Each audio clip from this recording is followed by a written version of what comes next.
király miután meghallgatta a történetem, hogy egy másik világ szülötte vagyok, és megoldást keresek arra, hogy hogyan juthatnák haza, a trónról felemelkedett, és a királyi kardot, Akasiát rám szegezte. Jelenléted ebben a világban nem kívánatos.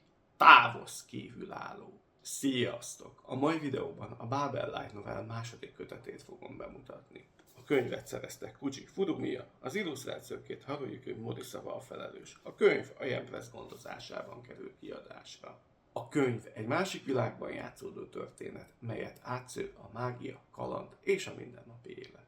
Az első kötet kaotikus konklúziója után Shizuku és Erik megérkezik Farsus birodalmába. Már csak rá kell jönniük, hogy hol vannak. Az első kettő rövid történet során azt fogjuk nyomon követni, ahogy hőseink információra tesznek szert, és hogyan jutnak el a birodalom fővárosába. Az első rövid történet során főhőseink belebotlanak egy fiatal 10 éves lányba, Lixienbe. Lixienről úgy tűnik, minthogyha üldöznék.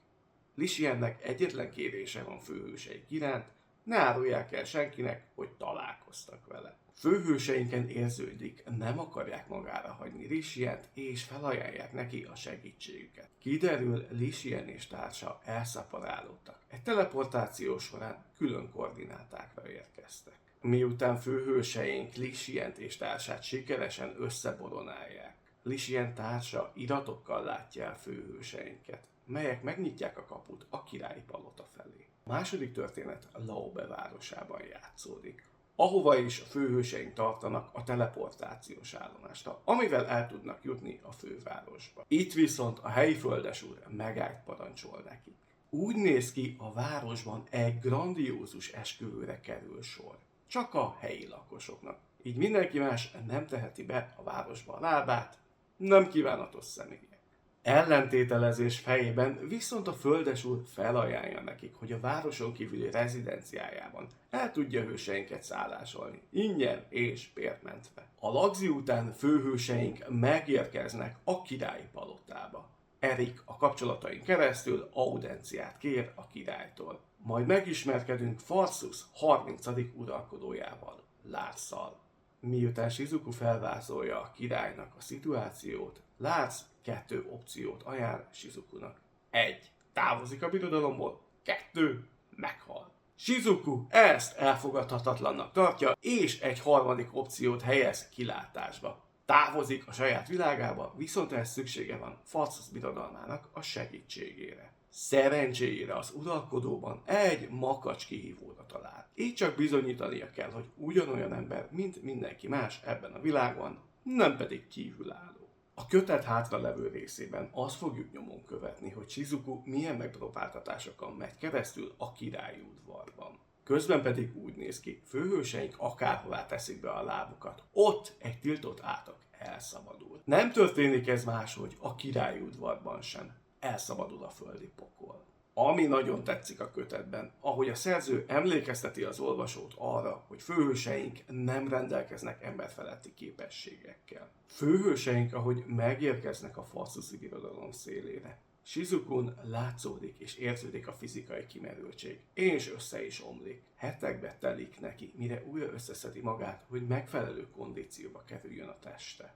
Majd a történet későbbi szakaszában, amikor szert tesz az információra, hogy hogyan tud hazajutni a saját világába, szervezete akkor is reálisan reagálja le a szituációt. Mentálisan kimerül, majd újabb pihenőre van szüksége. Külön tetszett, és nem gondoltam volna, hogy ebben a kötetben Lixien már meg fog jelenni. Az előző kötetben őt már megismerhettük. Nem gondoltam volna, hogy ebben a kötetben egy külön történetet fog kapni. Tetszett az, ahogy rálátást kapunk, milyen kormányzatok vannak a Farsusi birodalom területén belül.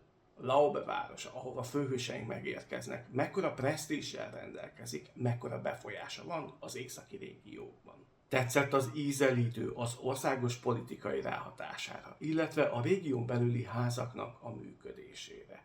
Külön érdekesség volt, hogy az esküvőn keresztül beleláthattunk a világnak a tradícióiba. Megismerhettük a régi isteneket. Larsz karakterét egyszerűen imádtam. A legjobban ő érte rajongtam a regényben. Voltak pillanatai, amikor egy az egyben Oscar karaktere köszönt vissza az Unnamed Memoryből. Úgy néz ki, vannak vonások, amik örökletesek.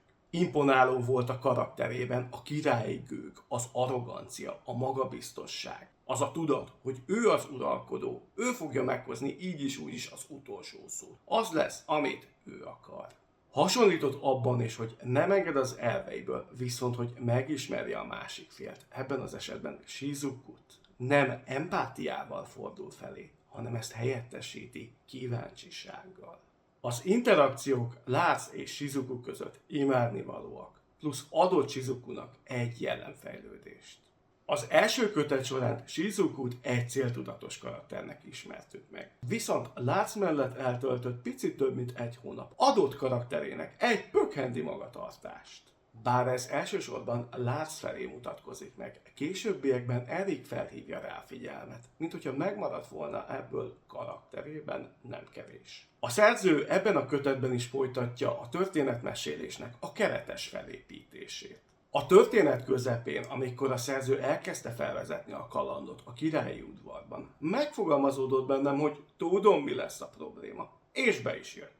Ugyanakkor meglepett, hogy Lucien kalandja a kötet elején hogyan tud kapcsolódni a királyi udvarhoz. A szerző az előző kötet során Eriken és Shizukun keresztül elkezdett számunkra különböző nyelvleckéket bemutatni. Hogyan szedi fel Erik az angol, német és japán nyelvet. A második kötet során pedig elkezd tisztulni a kép az olvasó számára is. A regénysorozat miért kapta a Páver címet? Az első kötetben pár szóban már esett arról szó, hogy a kontinens keleti részén felütötte a fejét egy járvány, melynek következtében a világ lakói elfelejtenek beszélni, elfelejtik a szavaknak a jelentését.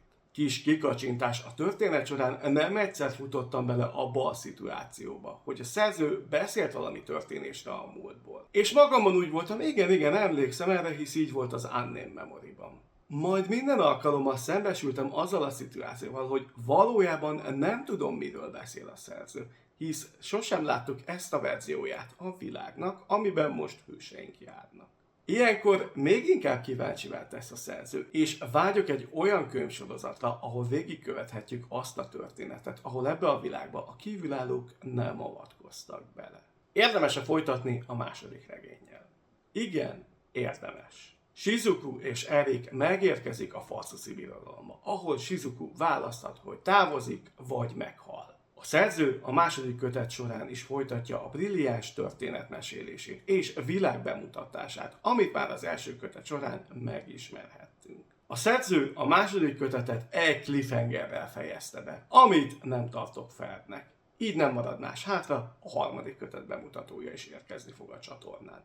Találkozzunk ott. Ciao.